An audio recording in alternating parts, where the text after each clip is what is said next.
Bismillahirrahmanirrahim. Assalamualaikum warahmatullahi wabarakatuh. Pemirsa yang dirahmati Allah, alhamdulillah masih bertemu dengan Yusuf Mansur atas izin Allah. Kita berdoa dulu bersama-sama, mudah-mudahan acara kita menjadi acara yang menambah kita punya iman menjadi kuat. Keyakinan kita kepada Allah Subhanahu wa taala menjadi tumbuh, muncul, dan kemudian kita percaya bahwa Allah itu Maha Kuasa atas segala sesuatu.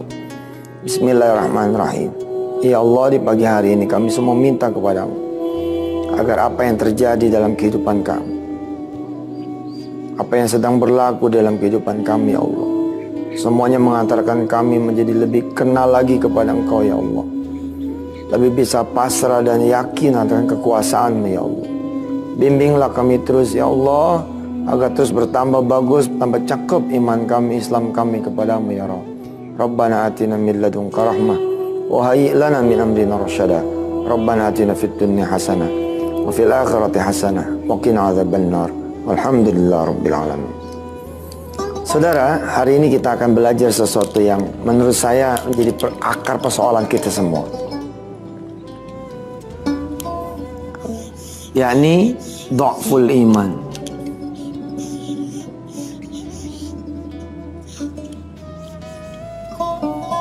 Dha'ful iman. Ini yang dikhawatirkan oleh Rasulullah SAW terhadap kita. Kita ini imannya tipis gitu. Imannya tipis. Keyakinannya kurang. Terhadap apa saja nih kita nih. Ya, banyak khawatirnya.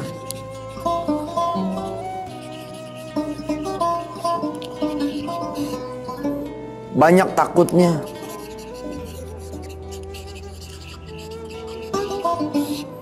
Inilah kita dha'ful iman.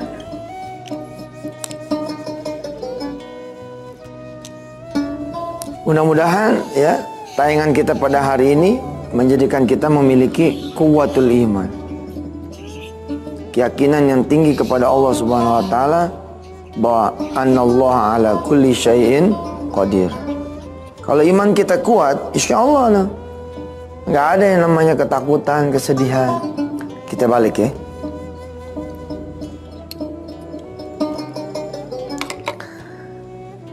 Kisah ini pernah saya kisahkan di dalam buku-buku saya, Wisata Hati, ya. Dan karenanya saya mengundang saudara-saudara semua yang sudah menjadi agen ilmu, ya, dengan memasarkan acara kita dan juga memasarkan buku-buku saya atas izin Allah ke semua orang yang belum membaca dan memiliki buku-buku saya, bahwa ada cerita ya yang Masya Allah membuat saya saat itu menjadi sesenggukan nangis ya. Jadi ada seorang sahabat begitu, dari beliau inilah kisah ini kemudian muncul.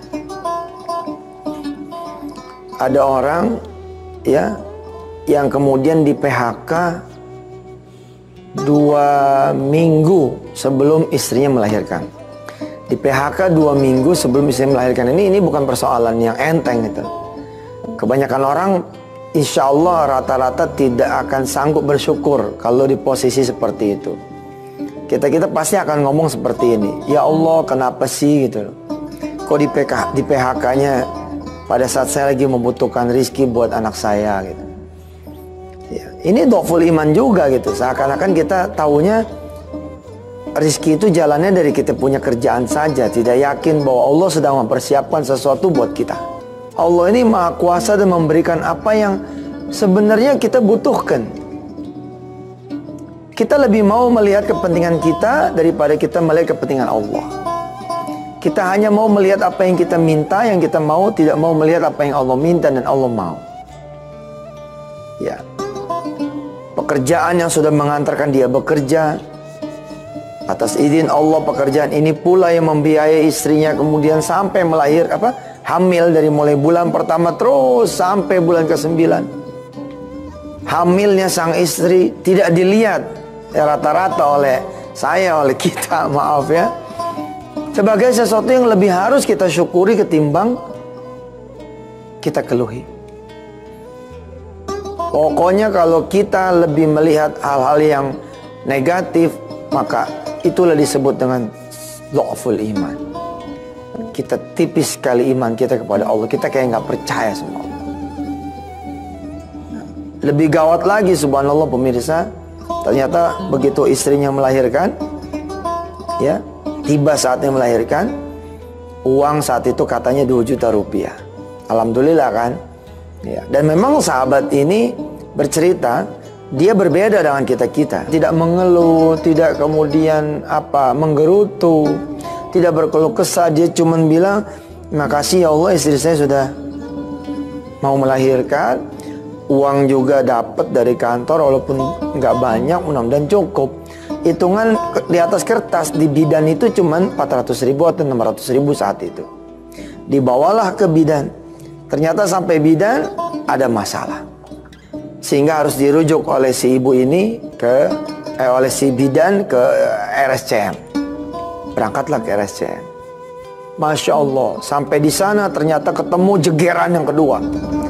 Si suami ini kemudian mendapatkan satu kenyataan yang harus dia terima dari mulut para medis. Apa dan bagaimana? Insya Allah kisah ini akan kita lanjutkan setelah yang berikut ini.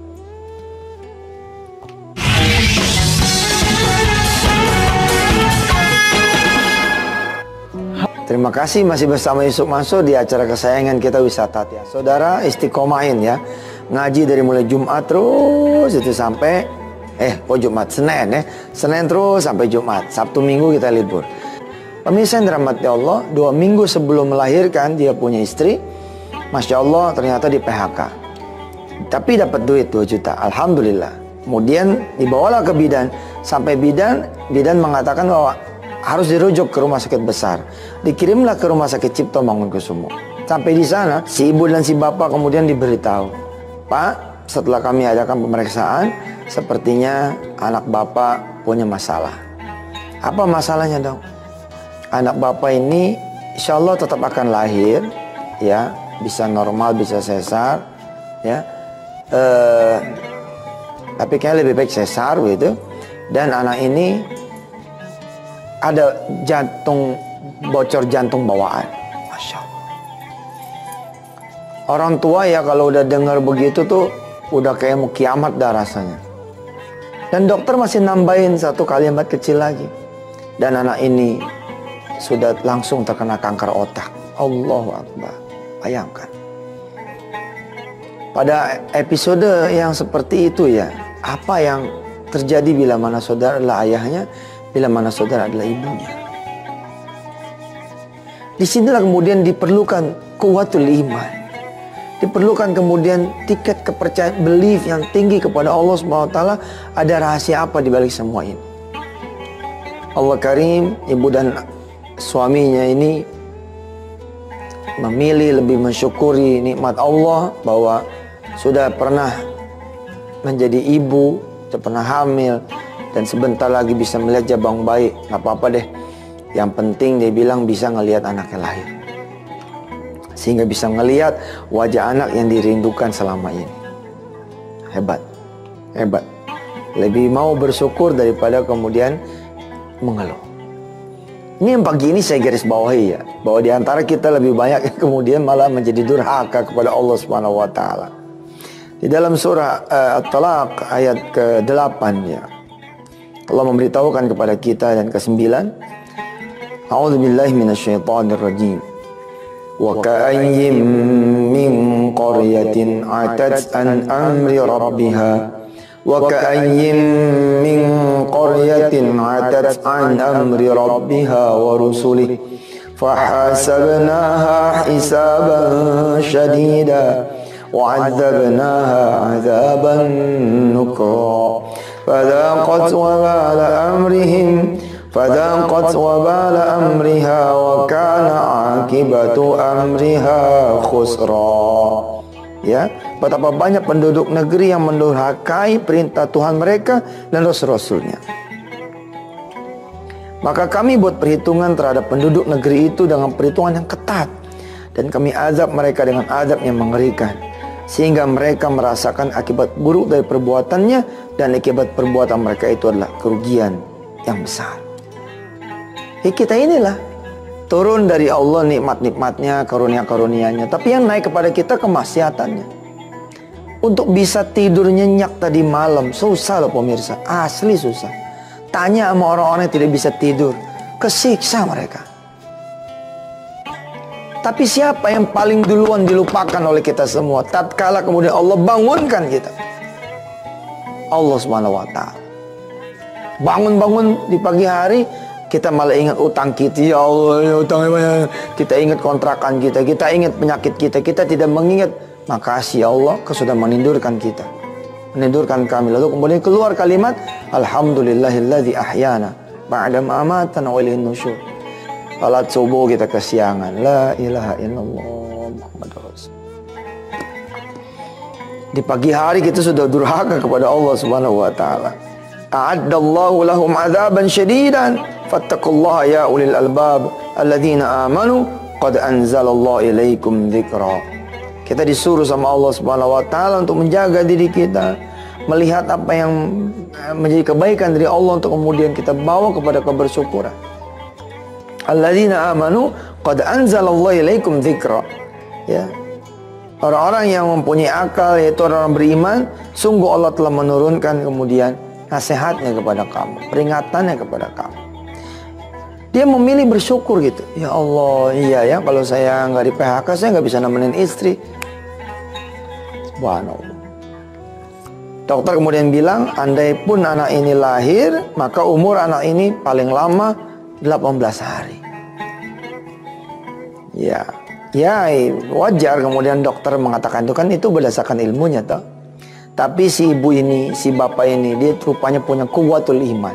Dia punya keyakinan yang tinggi kepada Allah Subhanahu wa Ta'ala. Kalau anaknya ini bisa sembuh atas izin Allah. Kalau kemudian anak ini bisa hidup atas izin Allah. Kalau anak ini bisa kemudian melewati masa kritisnya atas izin Allah. Biarlah dia lahir dalam keadaan kanker otak, tapi biarlah Allah juga yang mengangkat kankernya. Biarlah Allah yang membuat dia lahir dalam keadaan jantungnya bocor, tapi biar Allah pula yang kemudian membuat jantungnya rapat kembali. La ilaha illallah Muhammadur Rasulullah. Hanya Allah yang bisa seperti itu. Dan kita wajib mempunyai iman yang kuat kepada Allah Azza wa Jalla. Dan si ibu si bapak yang kemudian sujud, dia berdoa sepanjang pagi, siang, petang, dan malam. Terus dia berdoa pada Allah SWT. Hingga kemudian 18 hari itu lewat dan anaknya masih tetap hidup. Di 3 hari pertama lahir dengan berat badan 2,4, saya diceritakan begitu. Lalu kemudian menyusut. Dalam waktu 3 hari saja berat badannya sudah tinggal 1,8. La ilaha illallah. Tapi itulah kuwatul iman. Kita perlu ini.